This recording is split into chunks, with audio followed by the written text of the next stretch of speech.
बॉलीवुड प्रेमियों को जितेंद्र माथुर का प्यार भरा नमस्कार। फॉरगॉटन बॉलीवुड जेम्स के इस नए एपिसोड में आपका हार्दिक स्वागत है। हमारी आज की पेशकश का नाम है ख्वाब। यह फिल्म 4 दशक पहले 1980 में प्रदर्शित हुई थी, जिसका निर्माण किया था सुप्रसिद्ध निर्माता निर्देशक शक्ति सामंता ने।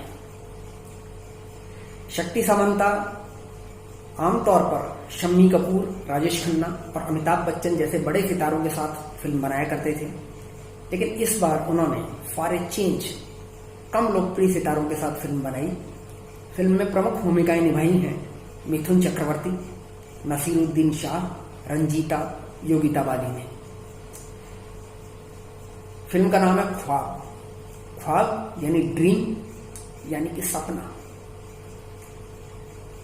जब भी कोई युवा अपनी शिक्षा पूरी करता है, एक डिग्री लेता है और कर्म क्षेत्र में उतरता है, तो उसकी आंखों में ढेर सारे सपने होते हैं।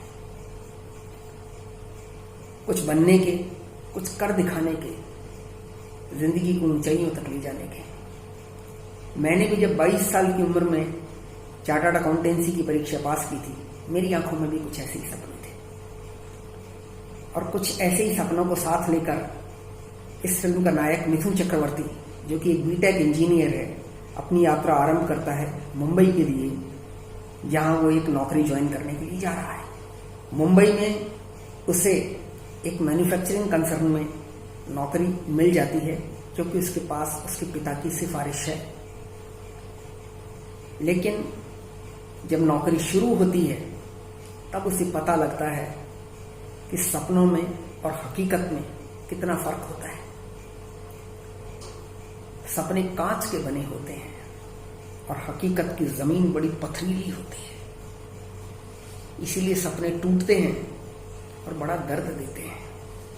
मिथुन चक्रवर्ती का साबित पड़ता है पुराने खुर्राट लोगों से, जो किसी भी नए प्रोफेशनली क्वालिफाइड और काबिल आदमी को अपने आप को स्थापित नहीं करने देना चाहते, अपनी पहचान नहीं बनाने देना चाहते, क्योंकि ऐसा करेंगे तो उनकी दुकान बंद हो जाएगी।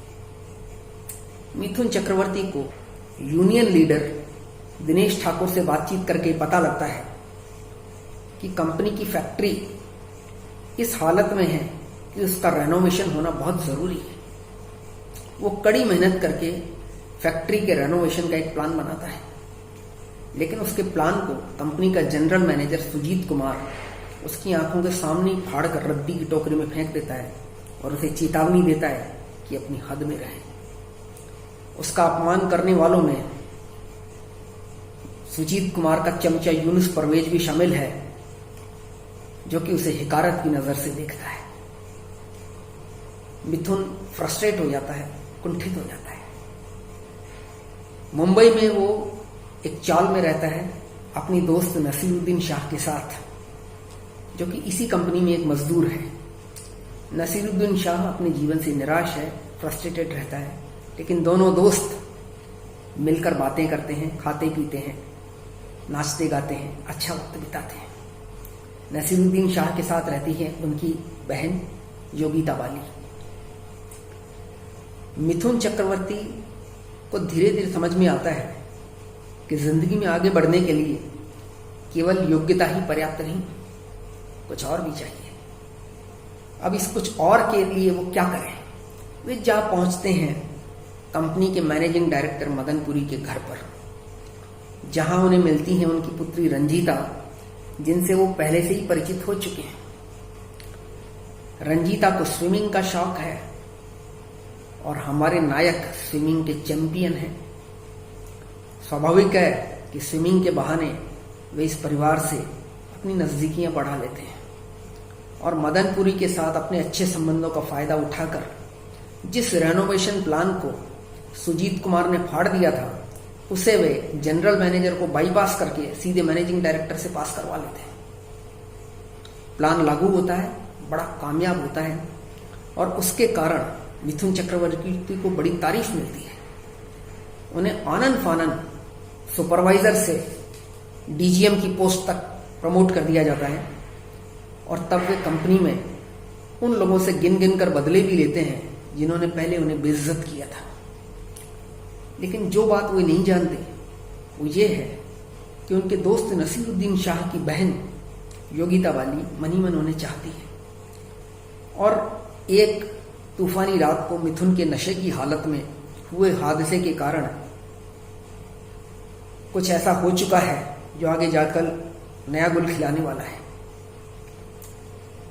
लेकिन मिथुन और रंजीता की प्रेम कहानी अपनी रफ्तार से आगे बढ़ती जा रही है, और रंजीता के पिता मदनपुरी मिथुन को अपने दामाद के रूप में पसंद कर चुके हैं। उनकी सगाई का दिन आता है, तब योगिता बाली, जिनका दिल टूट चुका है, वे उन्हें बोट क्लब पर बुलाती हैं, जहां वे पहले भी मिल चुके हैं। झील में वे बोट लेकर उतरते हैं, जहां योगिता बाली बोट से गिर जाती हैं और झील में डूब जाती हैं। मिथुन चक्रवर्ती पुलिस को रिपोर्ट करते हैं। पहले तो पुलिस इसे एक सीधा सीधा दुर्घटना का मामला मानकर बंद कर देना चाहती है, लेकिन फिर कुछ ऐसे तथ्य सामने आते हैं जिनसे पुलिस को लगता है कि दुर्घटना का नहीं, हत्या का मामला है। हत्या का आरोप लगता है मिथुन चक्रवर्ती पर, और उन्हें मुकदमा फेस करना पड़ता है। इस दुश्वारी की घड़ी में उनके साथ कंधे से कंधा मिलाकर खड़ी है उनकी प्रेमिका रंजीता। दूसरी ओर नसीरुद्दीन शाह उनसे घृणा करने लगते हैं, क्योंकि उन्हें पूरा विश्वास है कि उनकी बहन की मौत का जिम्मेदार उनका दोस्त ही है। अदालत में अच्छा खासा कोर्ट रूम ड्रामा चलता है, लंबे चौड़े तर्क दिए जाते हैं, अच्छी खासी बहसें होती हैं। मिथुन चक्रवर्ती के वकील हैं अशोक कुमार, जबकि सरकारी वकील हैं उत्पल दत्त। लंबे चौड़े मुकदमे के बाद आखिरकार मिथुन चक्रवर्ती कत्ल के इल्जाम से बरी हो जाते हैं, लेकिन उनका दिल अब भी दुखी है, क्योंकि उनके दोस्त नसीरुद्दीन शाह ने उन्हें माफ नहीं किया है, और जब तक नसीरुद्दीन उन्हें माफ नहीं कर देते उनके दिल को चैन नहीं मिलता। फिल्म एक सुखद ढंग से समाप्त होती है और दर्शकों को संतोष प्रदान करती है। यह फिल्म वास्तव में 1951 में आई एक बड़ी पुरानी Hollywood film A Place in the Sun से प्रेरित है। कहानी रंजन बोस ने लिखी है, लेकिन इसका अच्छा खासा भारतीयकरण किया गया है, और हमारे देश में जो कार्य संस्कृति प्रचलित है और जो दफ्तरों में पॉलिटिक्स होती है उसका बड़ा यथार्थपरक चित्रण किया गया है। हालांकि मिथुन चक्रवर्ती की जो आनंद फानंद तरक्की दिखाई गई है वैसा व्यावहारिक जीवन में संभव नहीं होता है, लेकिन फिल्म तो फिल्म है। फिल्म का बजट कम है, लेकिन ये रियलिस्टिक है, हकीकत के नजदीक है, और फिल्म का विषय थोड़ा रूखा सूखा होते हुए भी मनोरंजक है। फिल्म में कहीं पर भी बोरियत नहीं होती है, शुरू से अंत तक ये फिल्म बांधे रखती है। शक्ति सामंता ने अपनी प्रतिष्ठा के अनुरूप भी अच्छा निर्देशन किया है, और उन्होंने सभी प्रमुख कलाकारों से अच्छा अभिनय करवाया है। फिल्म में फालतू की कॉमेडी नहीं है। हालांकि पुराने हास्य अभिनेता बीरबल ने थोड़ा बहुत दर्शकों को हंसाने की कोशिश की है, लेकिन यह फिल्म कुल मिलाकर गंभीर ही है। फिल्म का संगीत दिया है रविंद्र जैन ने, गीत भी उन्होंने ही लिखे हैं, और कम से कम 2 गीत तो ऐसे हैं जो याद रखने लायक है। पहला गीत जो फिल्म के शुरू में ही आता है, बंजारा में नहीं मगर, और दूसरा गीत जो कि मिथुन चक्रवर्ती नसीरुद्दीन शाह के साथ चाल में गाते हैं, एक आस लिए विश्वास लिए मेरा मन मंजिल के निशान ढूंढे। हेमलता, येसुदास, जसराज की आवाजों में ये गीत गाए गए हैं और बड़े अच्छे बन पड़े हैं।